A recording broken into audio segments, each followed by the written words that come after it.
They hurt my mom. She's dying. Please help." The small voice came through the intercom desperately. Garrett Brennan stood frozen in his marble foyer. Rain pounded against the windows relentlessly outside. A little girl stood at his gate alone. Her clothes were soaked, her face streaked with tears and fear. Garrett pressed the button, his heart pounding hard. "Where's your mother? What happened to her?" The girl's voice cracked with terror and exhaustion. "Bad men came. They hurt her. She told me to run, to find help. Please, please don't let her die." Garrett didn't hesitate another second. He opened the gate immediately. The girl stumbled through, collapsing on his doorstep. She couldn't have been more than 7 years old.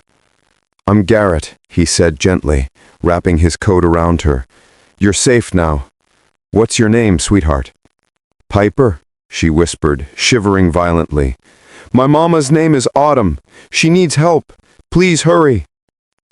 Garrett was a self-made millionaire, CEO of Brennan Security Solutions.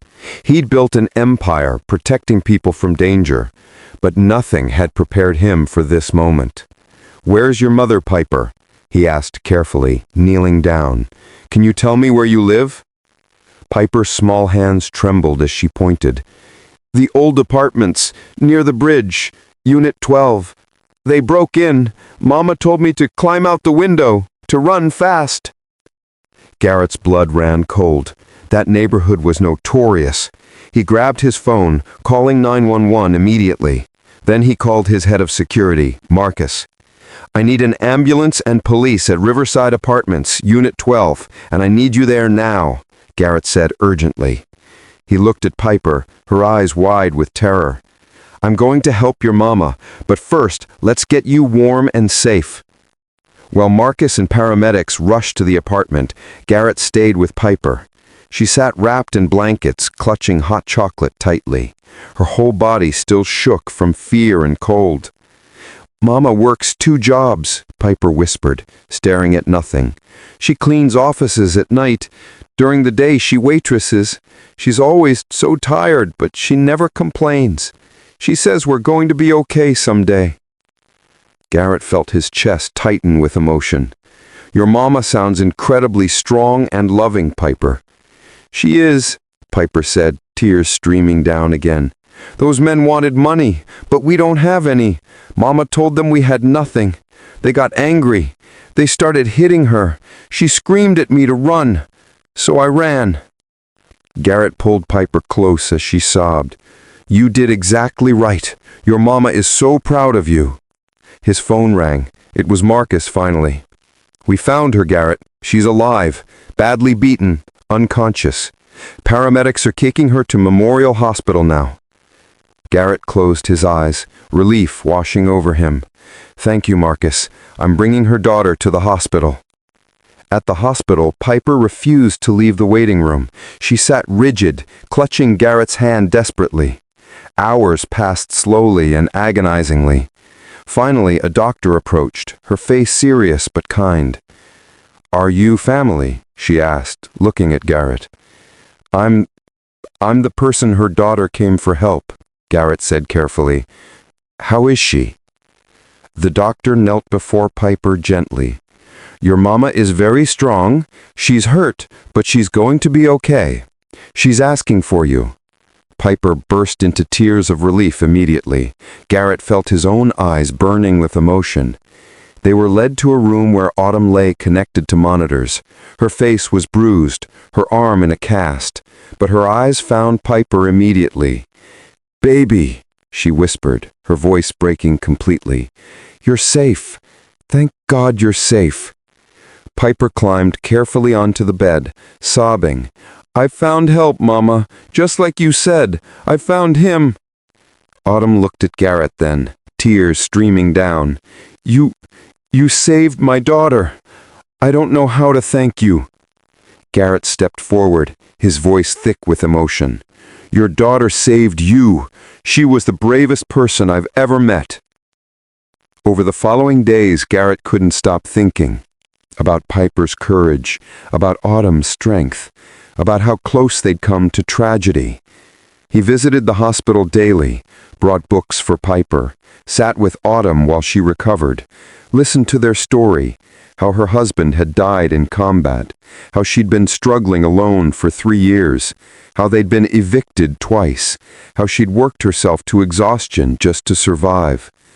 "I've tried so hard," Autumn said one afternoon, her voice breaking, "but it's never enough. I can't give Piper what she deserves, a safe home, stability, a childhood without fear."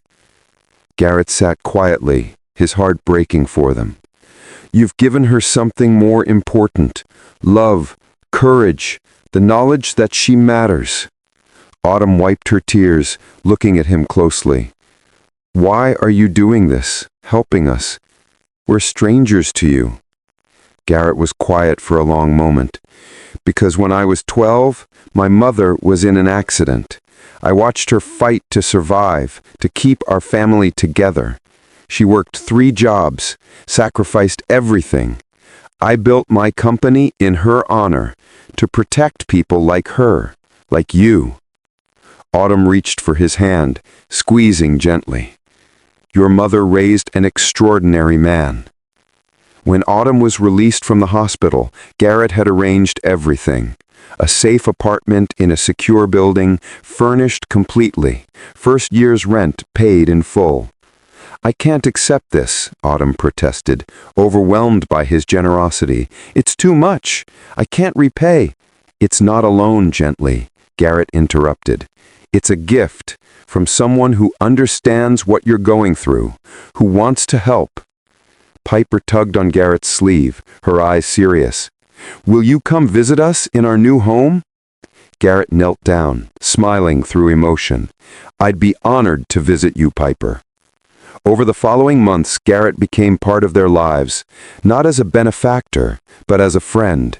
He attended Piper's school events, helped Autumn find better employment at his company, watched them slowly rebuild their lives with dignity. One evening, 6 months after that terrifying night, they sat together in Autumn's apartment. Piper was drawing at the table happily.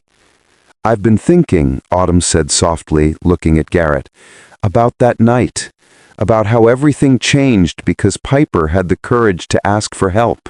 Garrett nodded, remembering that desperate little voice. "She reminded me why I do what I do, why any of it matters." Autumn reached across, taking his hand carefully. "You gave us more than safety and security, Garrett. You gave us hope.